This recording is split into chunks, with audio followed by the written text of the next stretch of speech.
Hi hello everyone, welcome back to my simple and tasty recipe ಚಾನಲ್ನ ನಿಮ್ಮ ಪ್ರೀತಿ ಅಶ್ವಿನಿ ಮಂಜುನಾಥ್. ಇವತ್ತಿನ ವಿಡಿಯೋದಲ್ಲಿ ನಾನು ಮೀನಿನ ಹುಳಿ ಫ್ರೈ ಮಾಡೋದು ಹೇಗೆ ಅಂತ ತೋರಿಸ್ತಾ ಇದ್ದೀನಿ. ತುಂಬಾ ಚೆನ್ನಾಗಿರುತ್ತೆ, ಹಾಗೆ ಮಾಡೋಕ್ಕೂ ತುಂಬ ಈಸಿ ಅಂತಲೇ ಹೇಳ್ಬೋದು. ನಾನಿಲ್ಲಿ 1 kg ಮೀನನ್ನ ತೊಗೊಂಡು ಕ್ಲೀನ್ ಮಾಡಿ ಇಟ್ಕೊಂಡಿದ್ದೀನಿ. ನೋಡ್ತಾ ಇರ್ಬೋದು, ಸ್ವಲ್ಪ ಉಪ್ಪು ಮತ್ತು ಅರಿಶಿಣ, ಸ್ವಲ್ಪ ಹುಣಸೆ ರಸವನ್ನು ಹಾಕಿ ಸ್ವಲ್ಪ ಒಂದು ಅರ್ಧ ಗಂಟೆ ನೆನೆಸಿಟ್ಟು ಆಮೇಲೆ ಮತ್ತೆ ನೀಟಾಗಿ ತೊಳೆದು ಸೋರಿಸಿ ಇಟ್ಕೊಂಡಿರುವಂಥದ್ದು. ನಾನಿವಾಗ ಮಾಡಲಿಕ್ಕೆ ಎಲ್ಲ ರೆಡಿ ಇಟ್ಕೊಂಡಿದ್ದೀನಿ, ನೋಡ್ತಾ ಇರ್ಬೋದು. ನೆಕ್ಸ್ಟು ನಾನಿಲ್ಲಿ ಒಂದು ಬಾಣಲಿಯನ್ನು ಇಟ್ಕೊಳ್ತಾ ಇದ್ದೀನಿ. ಸ್ವಲ್ಪ ದೊಡ್ಡದಾಗಿ ಇರಲಿ ಬಾಣಲಿ ಅಂತಲೇ ಹೇಳೋದಕ್ಕೆ ಇಷ್ಟಪಡ್ತೀನಿ. ಯಾಕೆಂದರೆ ಮೀನುಗಳೆಲ್ಲ ಹಾಕಬೇಕಲ್ವ, ಒಂದ್ರ ಮೇಲೊಂದು ಹಾಕಿದ್ರೆ ಅಷ್ಟು ಚೆನ್ನಾಗಿರೋದಿಲ್ಲ. ಸೊ ಅದಕ್ಕೋಸ್ಕರ ಮೊದಲದಾಗಿ ನಾನು 3 ಟೇಬಲ್ ಸ್ಪೂನ್ ಎಣ್ಣೆಯನ್ನು ಹಾಕ್ಕೊಂಡು 1 ಟೀ ಸ್ಪೂನ್ ಸಾಸಿವೆ, ಹಾಗೆ ಅರ್ಧ ಟೀ ಸ್ಪೂನ್ ಜೀರಿಗೆನ ಸೇರಿಸ್ಕೊಳ್ತಾ ಇದ್ದೀನಿ. ಹಾಗೆ 1 ಹಿಡಿ ಕರಿಬೇವಿನ ಎಲೆಗಳು, 1 ಗೆಡ್ಡೆ ಬೆಳ್ಳುಳ್ಳಿ ಕಟ್ ಮಾಡಿ ಹಾಕ್ಕೊಳ್ತಾ ಇದ್ದೀನಿ. ಹಾಗೆ 1 ಇಂಚು ಶುಂಠಿಯನ್ನು ಜಜ್ಜಿ ಹಾಕ್ಕೊಳ್ತಾ ಇರ್ತಕ್ಕಂಥದ್ದು. ಇಲ್ಲಿ ಯಾವುದೇ ರೀತಿ ನಾನು ಪೇಸ್ಟ್ ಮಾಡೋದಿಲ್ಲ, ತುಂಬ ಈಸಿಯಾಗಿ ಮಾಡ್ಬೋದು. ಟೇಸ್ಟ್ ಕೂಡ ತುಂಬ ಚೆನ್ನಾಗಿರುತ್ತೆ. ಇದೆಲ್ಲ ಸ್ವಲ್ಪ ಫ್ರೈ ಆಗೋ ತನಕ ವೆಯ್ಟ್ ಮಾಡೋಣ. ಇದು ಚೆನ್ನಾಗಿ ಫ್ರೈ ಆಗಿ ಘಮ ಬಿಡ್ತಾ ಇದೆ. ನಾನಿಲ್ಲಿ ಒಂದು ಮೀಡಿಯಮ್ ಸೈಜ್ ಅಷ್ಟು ಒಂದು 4 ಈರುಳ್ಳಿಯನ್ನು ಕಟ್ ಮಾಡಿ ರೀತಿಯಾಗಿ ಸಣ್ಣದಾಗಿ ಕಟ್ ಮಾಡಿ ಹಾಕ್ಕೊಳ್ತಾ ಇದ್ದೀನಿ. ಈರುಳ್ಳಿ ಕೂಡ ಚೆನ್ನಾಗಿ ಫ್ರೈ ಆಗಬೇಕು, ಒಂದು ಘಮ ಬರಬೇಕು, ಅಲ್ಲಿ ತನಕ ನಾವು ಫ್ರೈ ಮಾಡ್ಕೊಬೇಕಾಗುತ್ತೆ. ಈ ಒಂದು ಮೀನು ಹುಳಿ ಮಾಡಲಿಕ್ಕೆ ತುಂಬಾ ಈಸಿ ಅಂತ ಹೇಳ್ಬೋದು, ಬ್ಯಾಚುಲರ್ಸ್ ಕೂಡ ಮಾಡ್ಕೊಬೋದು. ಸೊ ಅದಕ್ಕೋಸ್ಕರ ಹೇಳ್ತಾ ಇರೋದು. ಸಾಂಬಾರು ಮಾಡೋದಕ್ಕಿಂತ ಬೇಗ ಕ್ವಿಕ್ಕಾಗಿ ಆಗುತ್ತೆ. ನೆಕ್ಸ್ಟ್ ನಾನಿಲ್ಲಿ ಒಂದು 2 ಮೀಡಿಯಮ್ ಸೈಜ್ ಟೊಮೆಟೊನ ಸಣ್ಣದಾಗಿ ಕಟ್ ಮಾಡಿ ಹಾಕ್ಕೊಳ್ತಾ ಇದ್ದೀನಿ. ಟೊಮೆಟೊ ಕೂಡ ಚೆನ್ನಾಗಿ ಸಾಫ್ಟಾಗಿ ಬೇಯಬೇಕು, ನೋಡ್ತಾ ಇರ್ಬೋದು. ಟೊಮೆಟೊ ಸಾಫ್ಟಾಗಿ ಬೆಂದ್ರೇ ಅದ್ರ ರುಚಿ ಚೆನ್ನಾಗಿರೋದು. ಸೊ ಅದಕ್ಕೋಸ್ಕರ ನಾವು ಟೊಮೆಟೊ ಹಾಕಿದ್ದೀವಿ ಅಂತ ಗೊತ್ತಾಗಲೇಬಾರ್ದು, ಅಷ್ಟು ಚೆನ್ನಾಗಿ ಟೊಮೆಟೊ ಚೆನ್ನಾಗಿ ಸಾಫ್ಟಾಗಿ ಬೇಯಿಸ್ಕೊಬೇಕು. ಸೊ ಅದಕ್ಕೋಸ್ಕರ ನಾನಿಲ್ಲಿ ಒಂದು ಅರ್ಧ ಟೀ ಸ್ಪೂನಷ್ಟು ಅರಿಶಿಣವನ್ನು ಸೇರಿಸ್ಕೊಳ್ತಾ ಇದ್ದೀನಿ ಜೊತೆಯಲ್ಲಿ. ಇಷ್ಟನ್ನು ಹಾಕಿ ನಾವು ಚೆನ್ನಾಗಿ ಸಾಫ್ಟಾಗಿ ಫ್ರೈ ಮಾಡ್ಕೊಬೇಕಾಗುತ್ತೆ ಆಯಿಲಲ್ಲಿ. ಈ ರೀತಿಯಾಗಿ ಕೈ ಆಡಿಸ್ಕೊಂಡು ಫ್ರೈ ಮಾಡ್ಕೊಳ್ತಾ ಇದ್ದೀನಿ ನಾನಿಲ್ಲಿ. ನೆಕ್ಸ್ಟ್ ಇದೇ ರೀತಿ ಫ್ರೈ ಮಾಡಿಕೊಂಡು ತದನಂತರ ನಾನಿಲ್ಲಿ ನೆಕ್ಸ್ಟ್ ಸ್ಪೈಸಸ್ಗಳನ್ನ ಹಾಕ್ಕೊಳ್ಳೋಣ. 1 ಟೀ ಸ್ಪೂನಷ್ಟು ಗರಂ ಮಸಾಲ ಸೇರಿಸ್ಕೊಳ್ತಾ ಇದ್ದೀನಿ. ಹಾಗೆ 1 ಟೀ ಸ್ಪೂನಷ್ಟು ರೆಡ್ ಚಿಲ್ಲಿ ಪೌಡರ್. ನೆಕ್ಸ್ಟು ಇದು ಹೋಮ್ ಮೇಡ್ ಬೇಳೆ ಸಾಂಬಾರು ಪುಡಿಯನ್ನು ಒಂದು 2 ಟೇಬಲ್ ಸ್ಪೂನಷ್ಟು ಹಾಕ್ಕೊಳ್ತಾ ಇದ್ದೀನಿ.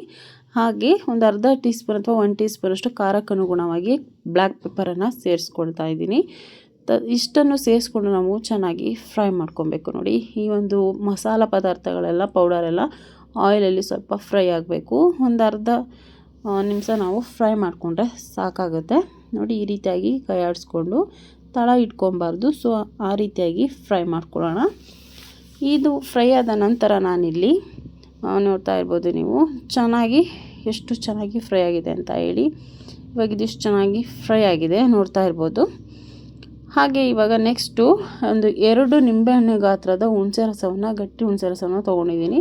ಅದನ್ನು ಸಹ ಸೇರಿಸ್ಕೊಂಡಿದ್ದೀನಿ. ಹುಳಿ ಚೆನ್ನಾಗಿ ಬೇಯಬೇಕು, ಆ ಒಂದು ಹಸಿ ವಾಸನೆ ಹೋಗಬೇಕು, ಅಲ್ಲಿ ತನಕ ನಾವು ಚೆನ್ನಾಗಿ ಬೇಯಿಸ್ಕೊಬೇಕಾಗತ್ತೆ. ಬೆಂದು ಅದು ಆಯಿಲ್ ಬಿಟ್ಕೊಳ್ಳುತ್ತೆ. ಸೊ ಅಲ್ಲಿ ತನಕ ಚೆನ್ನಾಗಿ ಬೇಯಿಸ್ಕೊಳ್ಳಿ, ತುಂಬ ರುಚಿಯಾಗಿರುತ್ತೆ. ನೋಡಿ, ಈ ರೀತಿಯಾಗಿ ಎಣ್ಣೆ ಬಿಟ್ಕೊಳ್ಬೇಕು. ಕಲರ್ ಕೂಡ ತುಂಬಾ ಚೆನ್ನಾಗಿದೆ. ಒಮ್ಮೆ ಟ್ರೈ ಮಾಡಿ ನೀವು, ಹೇಗಿತ್ತು ಅಂತ ನನಗೆ ಹೇಳಿ. ಸೊ ತುಂಬಾ ಚೆನ್ನಾಗಿರುತ್ತೆ. ಅದರಲ್ಲಂತೂ ಈ ಒಂದು ಮೀನು ಹುಳಿ ಸಾಂಬಾರನ್ನು ನಾವು ಇವತ್ತು ಮಾಡಿದ್ದೀವಿ ಅಂದರೆ ಇನ್ನು ನೈಟ್ಗೆ ತುಂಬ ಚೆನ್ನಾಗಿರುತ್ತೆ. ಒಂದು ನೈಟ್ ತಳಗಿದ್ರೇ ತುಂಬ ಟೇಸ್ಟ್. ಈ ಒಂದು ಮೀನು ಐಟಮ್ಗಳು ಮಾಡಿದ್ರೇ ಅಷ್ಟು ಟೇಸ್ಟಾಗಿರುತ್ತೆ. ಯಾಕೆಂದರೆ ತಕ್ಷಣ ಮಾಡೋದ್ರಿಂದ ಅದು ಉಪ್ಪು ಹುಳಿ ಖಾರನ ಎಳ್ಕೊಂಡಿರೋಲ್ಲ. ಸೊ ಅದಕ್ಕೋಸ್ಕರ ಹೇಳ್ತಾ ಇರೋದು.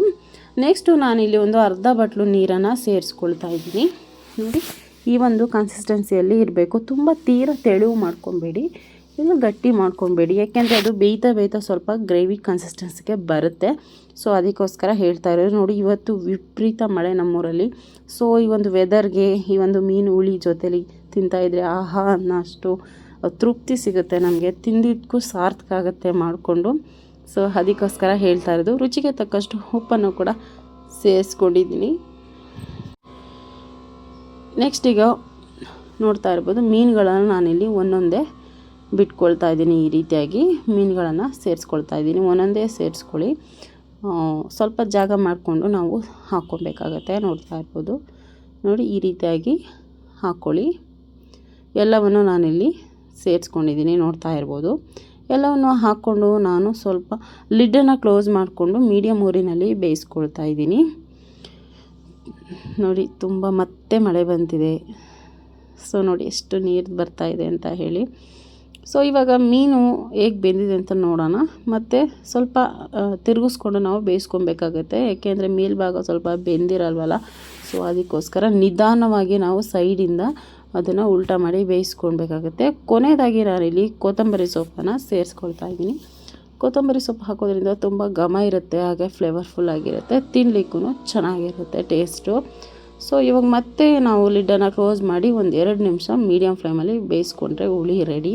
ನೋಡಿ ಎಷ್ಟು ಚೆನ್ನಾಗಿ ಕಲರ್ ಆಗಿದೆ, ಹಾಗೆ ಆ ಒಂದು ಕನ್ಸಿಸ್ಟೆನ್ಸಿ ಕೂಡ ನೋಡಿ ಎಷ್ಟು ಚೆನ್ನಾಗಿದೆ ಅಂತೇಳಿ. ತುಂಬ ಚೆನ್ನಾಗಿರುತ್ತೆ ಇದು. ಮುದ್ದೆಗೆ, ರೈಸ್ಗೆ, ಚಪಾತಿ, ಇಡ್ಲಿ ಎಲ್ಲದಕ್ಕೂ ಕಾಂಬಿನೇಷನ್ ತುಂಬ ಚೆನ್ನಾಗಿರುತ್ತೆ. ಅದರಲ್ಲಂತೂ ನಾವು ಇವತ್ತು ಮಾಡಿದ್ದೀವಿ ಅಂದರೆ ಒಂದು ನೈಟ್ ಇಟ್ಟು ಬೆಳಗ್ಗೆ ಹೊತ್ತಿಗೆ ತಿಂತೀವಿ ಅಂದರೆ ಸಕ್ಕತ್ತಾಗಿರುತ್ತೆ ಟೇಸ್ಟು. ಅವು ಮೀನಿಗೆಲ್ಲ ಹುಳಿ, ಉಪ್ಪು, ಖಾರ, ಮಸಾಲೆ ಎಲ್ಲ ಎಳ್ಕೊಂಡಿರುತ್ತೆ, ತುಂಬ ಚೆನ್ನಾಗಿರುತ್ತೆ ಅಂತಲೇ ಹೇಳ್ಬೋದು. ಈ ಒಂದು ರೆಸಿಪಿನ ನೀವು ಒಮ್ಮೆ ಮನೆಯಲ್ಲಿ ಟ್ರೈ ಮಾಡಿ ಹೇಗಿತ್ತು ಅಂತ ನನ್ನ ಕಮೆಂಟ್ ಬಾಕ್ಸಲ್ಲಿ ತಿಳಿಸಿ. ಯಾರೆಲ್ಲ ನನ್ನ ಚಾನಲ್ನ ಸಬ್ಸ್ಕ್ರೈಬ್ ಮಾಡಿಲ್ಲ ಅವರು ದಯವಿಟ್ಟು ಸಬ್ಸ್ಕ್ರೈಬ್ ಮಾಡ್ಕೊಳ್ಳಿ ಅಂತ ಹೇಳ್ತಾ, ಹೊಸದಾಗಿ ಸಬ್ಸ್ಕ್ರೈಬ್ ಮಾಡ್ಕೊಳ್ಳೋರು ದಯವಿಟ್ಟು ಸಬ್ಸ್ಕ್ರೈಬ್ ಮಾಡ್ಕೊಳ್ಳಿ. ಹಾಗೆ ಪಕ್ಕದಲ್ಲಿರುವಂತಹ ಬೆಲ್ ಐಕಾನ್ ಪ್ರೆಸ್ ಮಾಡಿ, ಆಲ್ ಅಂತ ಹೇಳಿ ಕ್ಲಿಕ್ ಮಾಡಿ, ಯಾಕೆಂದರೆ ನಾನು ಹಾಕುವಂಥ ವೀಡಿಯೋ ನೋಟಿಫಿಕೇಷನ್ ನಿಮಗೆ ಮೊದಲೇ ಬರುತ್ತೆ ಅಂತ ಹೇಳ್ತಾ ನೆಕ್ಸ್ಟ್ ವೀಡಿಯೋದಲ್ಲಿ ಸಿಗ್ತೀನಿ. ಅಲ್ಲಿ ತನಕ ಟೇಕ್ ಕೇರ್, ಬೈ ಬಾಯ್.